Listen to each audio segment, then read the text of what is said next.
Most men your age have no idea that the strength in their hands might be telling them more about their hormones than any mirror ever could. Here's what almost nobody talks about. The way you grip a jar, a dumbbell, a handshake, that quiet little squeeze has been linked in study after study to your testosterone, your vitality, and even how long and how well you're going to live. And by the end of this video, I'm going to show you a simple way to test yours at home and 3 things you can start doing this week that may help turn it around. I want you to stay with me because the most important point, the one thing that surprised me the most when I went down this rabbit hole, I'm saving for a little later. It's the reason grip strength can start slipping years before a man notices anything else going wrong. So don't click away. Let me earn that for you. Let's start with the obvious question. Why on earth would your hands have anything to do with your hormones? You'd think grip is just grip, a forearm thing, a callus thing, a do you work with your hands thing. But here's the truth. Grip strength is one of the cleanest windows we have into your whole body condition. Researchers love it because it's cheap, it's fast, and it doesn't lie. They use a little device called a dynamometer. You just squeeze it as hard as you can, and that single number quietly predicts an astonishing amount about a man's health. Large studies, including work that followed tens of thousands of people across many countries, found that lower grip strength is linked to a higher risk of all kinds of problems down the road: heart trouble, frailty, loss of independence, even earlier mortality. Think about that. A handshake. And it's not because your hands are magic, it's because your grip is a kind of honest summary of everything underneath it: your muscle mass, your nervous system, your recovery, your inflammation levels, and yes, your hormonal environment. Testosterone is a big part of that environment. Here's the mechanism in plain language. Testosterone is one of the main signals your body uses to build and hold on to lean muscle. It tells your muscle fibers to grow, to repair, to stay dense and responsive. When your testosterone is in a healthy range, you tend to keep more of what's called fast twitch muscle, the explosive, powerful fibers. And guess which fibers do most of the work when you crush something in your fist? The fast twitch ones. So when those fibers start to fade, when the signal to maintain them gets weaker, one of the first places it shows up is in raw maximal strength, the kind you measure in a grip. Now, I need to be careful and honest with you because that's the whole point of this channel. Grip strength is not a testosterone test. Squeezing hard doesn't prove your levels are high, and a weak grip doesn't prove they're low. There are men with strong hands and lower testosterone, and the reverse too. What the research shows is an association, a link, a pattern across populations. Lower grip strength tends to travel together with lower testosterone and lower overall vitality in men, especially men over 50. So think of it as a dashboard warning light, not a diagnosis. When the light comes on, you don't panic. You get curious. You look under the hood. And here's why this matters so much for our age group specifically. Starting somewhere in your 30s, the average man's testosterone drifts down gradually, often somewhere around 1% a year. That sounds tiny, but stack it up over 2 or 3 decades and it adds up to a real change. At the same time, after about 50, men start losing muscle faster through a process called sarcopenia, the slow, sneaky erosion of muscle tissue that nobody warns you about. Put those two together, drifting hormones and shrinking muscle, and you get a man in his late 50s who feels like he just woke up one day weaker, flatter, more tired, with a softer handshake, and a harder time opening a pickle jar. It didn't happen overnight. It crept. Now here's the part I told you to wait for. The reason grip can slip years before you notice anything else. Most men judge their strength by the big, obvious stuff. Can I still carry the groceries? Can I still get off the floor? And those big movements are forgiving. Your body is brilliant at compensating. It recruits other muscles. It changes your technique. It hides the decline. But maximal grip is unforgiving.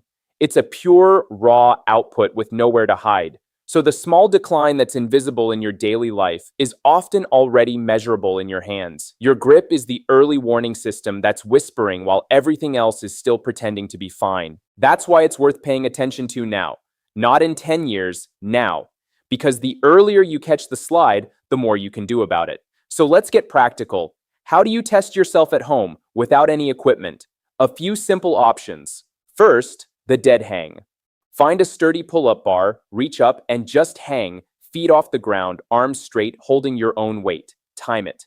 For a man in reasonable shape over 50, being able to hang for 30 seconds to a minute is a solid sign. Your grip and your shoulders are doing their job. If you can barely make it past a few seconds, that's information. Not shame, just information. Second, the simple carry. Pick up something heavy in each hand, a couple of loaded shopping bags, a pair of dumbbells, and walk. How far can you go before your hands give out, not your legs? Third, if you ever get the chance, the actual dynamometer squeeze at a gym or a clinic.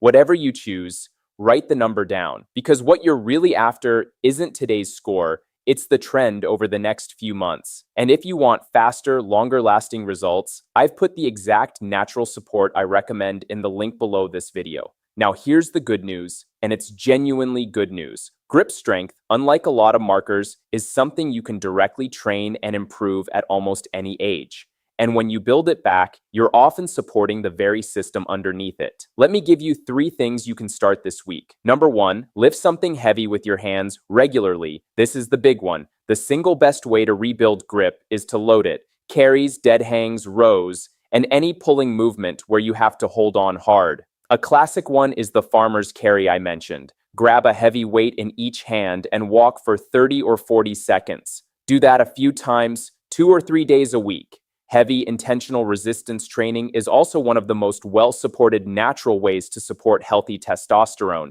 because it tells your body, in the clearest possible language, that it still needs to be strong. Your body responds to demand. Give it a reason. Number 2, protect and feed your muscle. As we age, our bodies get a little less efficient at using protein, so most men over 50 are quietly under-eating it. Aim to get a good source of quality protein at every meal.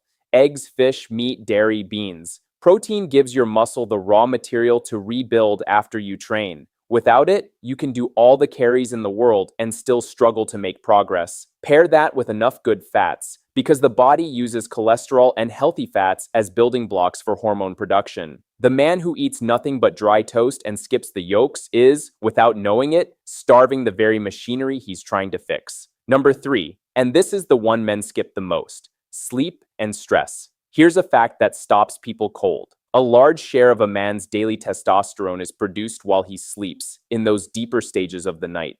Cut your sleep short, fragment it, drag yourself through life on 6 restless hours, and you may be quietly capping your own hormone production every single night. And chronic stress floods you with cortisol, which works against testosterone like 2 kids on a seesaw. When one goes up, the other tends to come down. So guarding your sleep and managing your stress isn't soft self-care. For a man over 50, it may be one of the most powerful, most underrated levers you have. 7 to 9 hours, a dark, cool room, a wind down that isn't a glowing phone. Boring advice, but it works. Let me tie this all together. Your grip is not just about your hands. It's a quiet, honest signal of your muscle, your nervous system, and the hormonal vitality running underneath all of it. A weak grip isn't a sentence. It's a starting point. And the same things that strengthen your hands, heavy, deliberate movement, real food with enough protein and healthy fat, deep sleep, and lower stress, are the same things that support a strong, vital, capable body for the decades ahead. You are not too old. The research on men in their 60s, 70s, even 80s picking up weights and getting measurably stronger is overwhelming. Your body is still listening. The question is what you're telling it. So this week, do me a favor. Test your grip, write down the number, and pick just one of those 3 habits to start. Not all 3, just one dar, and build from there. Small, consistent, repeatable. That's how real change actually happens for men like us. And if you're ready to take this seriously and want that extra edge, the exact natural support I personally recommend is waiting for you in the link below this video. Go check it out, because the best time to start strengthening your future was 10 years ago, and the second best time is today.